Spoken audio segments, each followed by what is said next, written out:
Friendship is meant to be a thing of happiness and blessing, but in this case, it's a deep proof that the world of today is evil. A best friend is now an unknown secret enemy. This is the case of Bibioko and Ijoma. Grab your popcorn, sit, relax, and learn from this amazing story. Please don't forget to like and subscribe. Ijoma and Bibioko are two inseparable girls. They lived in a small village. Their friendship was the kind that was woven from the strongest threads of affection, loyalty, and understanding. Though they were not sisters by blood, everyone in the village believed they were, for the bond they share was deeper than any familial connection. Ijoma was a striking girl with her radiant smile, sparkling eyes, and graceful movements. She attracted the gaze of every man who saw her. She had a warmth that lit up the room and kindness that drew people to her. Her beauty was like the sun, impossible to ignore and hard to miss. The men in the village often tried to court her, bringing her gifts and making endless promises, hoping to win her heart. But then there was Bibioko.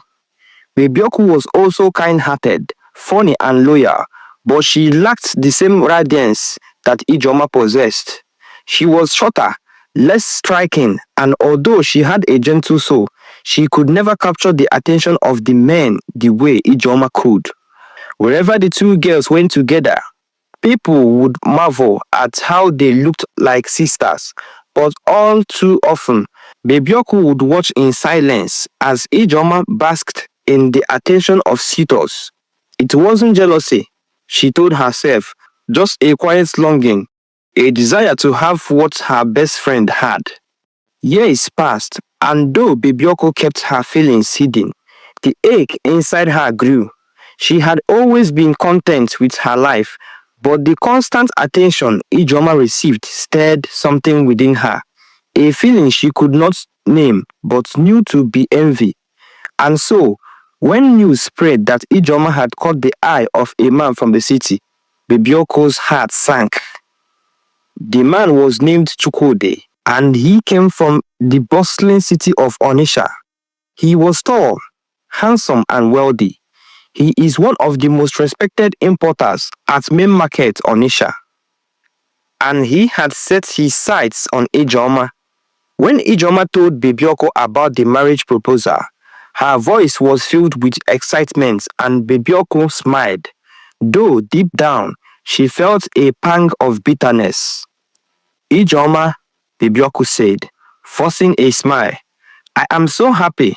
He must be a wonderful man. Ijoma, glowing with joy, hugged her best friend tightly. You will be there, won't you? You have to be my maid of honor. You are my sister after all. Bibioko nodded, but her heart was heavy. She didn't want to show it, but the thought of Ijoma marrying someone she had always desired for herself stung. She spent the whole night thinking. She could not sleep all night. She even believed maybe her friend Ijoma is using her luck or her stars to shine, and that's why men always loved her. It was a long night for Bibioko that even her father noticed her sleepless nights. Days passed, and preparation for the wedding began. The village was buzzing with excitement and everything seemed to be falling into place. Yet, every time Bibioko saw Ijoma surrounded by admirers, a dark seed of resentment took root in her heart.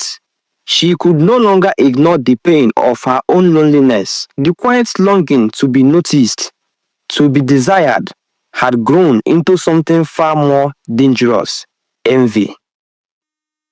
In a moment of desperation, Bibioko made a decision. She would go to a native doctor in the next village.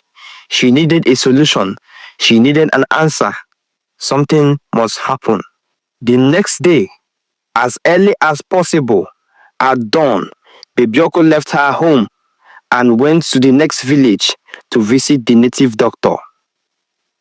The native doctor, an old man with a reputation of solving problems, both magical and mysterious, listened to Bebioku's sorrow with patience. Baba, I have a very big problem and I need your help. I have a friend who claims to be my best friend, but I think she's a witch. She overshadows me. I think she's using my star to shine. Whenever I am with her, no man ever looks at me or even admire me. Every admiration goes to her. I believe she's using magical powers to bewitch me and make me ugly in front of men. I am willing to do anything to make sure I end this girl's life. I used to love her, yes. She was my best friend, but she's doing too much. Please help me, Baba. I need to be the one men admire, not her. The worst of it all is that she wants to marry the man I admire so much, and I can't let that happen. I am the one who deserves such a rich man, not her. Tomorrow now, she will be doing big madam for me, and I will be nothing to her. Please, Baba, don't let that happen. My enemies will laugh at me. She wants to put me to shame. Please, Baba, don't let this happen. When she explained her predicaments, Baba nodded solemnly. I can help you, but beware, he warned. Such magic comes with a price. You must decide if you are willing to pay it. Bibioko, consumed by her desire for attention and recognition, agreed without hesitation. She would do anything to change her fate, anything to become as loved and admired as Ijoma. The native doctor warned again. I hope you are ready to do this. I hope you've made up your mind. I hope you can bear the consequences of what you're about to do. Bebioko's mind is made up, and there is no going back. Yes, Baba, I am ready. I am ready to do anything. I can make any sacrifice. I can do anything to achieve my aim and my goal. I have made up my mind, Bebioko said. The native doctor gave her a small vial of potion, a sweet powder that could be used to poison someone's food. Use it wisely, he said. Once the deed is done, you can never undo it. Bibioko was happy. She took the vial, trembling in her hands, and left the native doctor's hut. As she made her way back to the village, a dark thought settled in her mind. If Chukwudi couldn't be hers, then no one would have him, not even her best friend. She couldn't bear the thought of watching Ijoma walk away with Chukwudi, living a life she herself would never have. On the day of the wedding, the air was thick with celebration. The villagers gathered to witness the union between Ijoma and Chukwudi, and the streets were lined with flowers, music, and laughter. Bibioko stood beside her best friend, smiling with forced cheerfulness, but in her heart, a storm was brewing. As the ceremony came to a close and the guests began to feast, Bibioko saw her opportunity. Ijoma's meal had been prepared, and as the kitchen bustled with activity, Bibioko quietly poured the portion into her friend's food. She stood back, watching with a mixture of satisfaction and dread. Soon after Ijoma's meal was placed before her, Bebioko's heart pounded in her chest, her palms sweating as she watched Ijoma smile, unaware of the deadly substance hidden with her food. But as Ijoma reached for the food, something strange happened. A man, an old drunkard from the village, stumbled into the gathering, his breath thick with liquor. He swayed as he approached the food, his eyes bloodshot and unfocused. Ijoma, he called out, slurring his words. Don't eat that food. Don't you see? Bebioko poisoned it. She put something in your meal. The crowd fell silent, and all eyes turned to the drunkard. For a moment, no one believed him.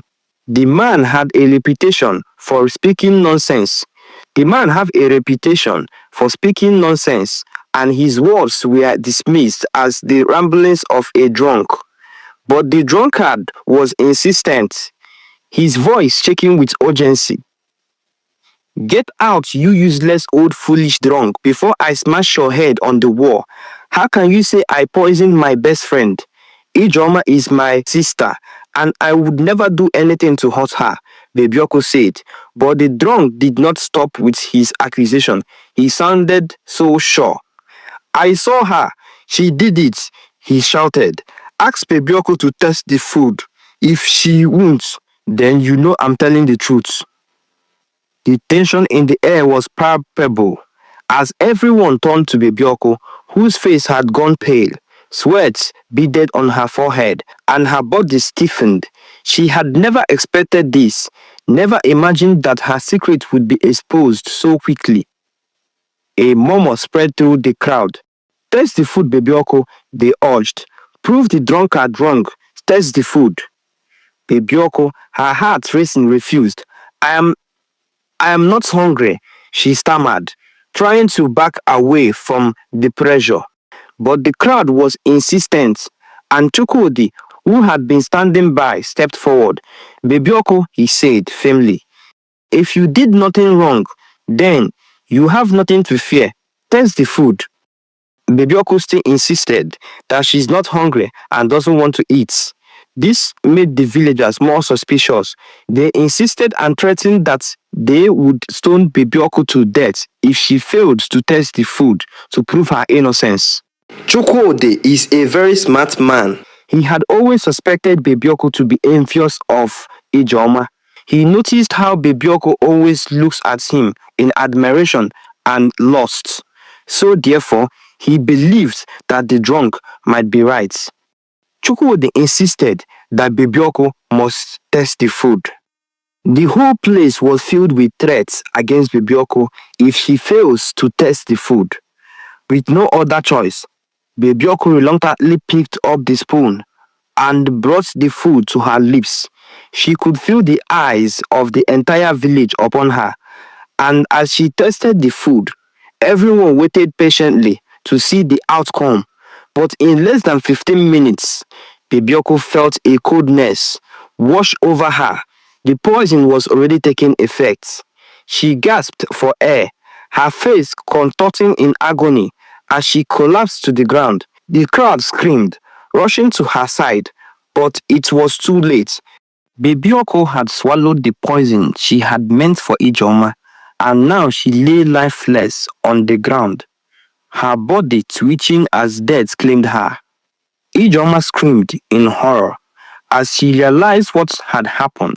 Her heart shattered as she looked at her best friend's lifeless body, the one who had always been by her side. She could not believe her eyes. She could not believe that Bebioko could do such a thing. Everyone was marveled. It was indeed a tragic day, a day of sorrow, the day that was meant to be a day of happiness for Ijoma turned out to be a day she could never imagine that would ever happen. Her own best friend. Now it is very clear that even your best friend could be your worst enemy. The wedding was forgotten in an instant, and all that remained was the terrible truth. Envy had consumed Bebioko, and it had led to her tragic end. The village was filled with sorrow as they mourned Bebioko's death. The elders gathered to discuss the terrible events that had unfolded, and the words of the native doctor echoed in the minds of all who knew of his involvement. Ijoma, devastated by the loss of her best friend, could never forget that fateful day. She had lost Bebioko to a dark desire, and though she had been saved, the price of envy had taken a life far too young.